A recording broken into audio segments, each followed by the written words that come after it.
কামরুল হাসান, উনি বাপ্রাপ্ত অফিসার।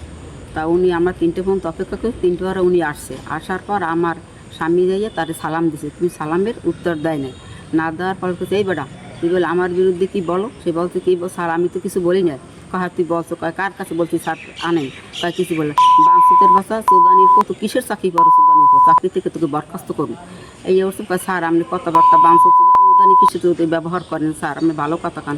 তখন আমি আমার হাজব্যান্ডের পাশে দাঁড়ানো, তখন সে একটা বড় স্টার প্লাস কামরুল হাসান, সে উপজেলার ভারপ্রাপ্ত, উনি একটা বড় স্টার প্লাস নিয়ে বাড়ি মাসে, তখন বাড়িটা আমার গালে পাশ আর একটা পিঠ পাশাই বাড়িছে। তখন আমি মাকইয়ে চিল্লানি দিছি। তখন এই পাশে রুমে সবাই তা আমার কাছে গেছে। সে ইচ্ছা করে এই মারছে। আমি যখন সামনে ছিলাম, আমার হাজব্যান্ড পিছনে, তার উনি বাড়ি মারা দিয়েছে। আমি কি স্যার আমি অনুরোধ করি আপনার মাপছে, আমার স্বামী কিছু বলে নাই।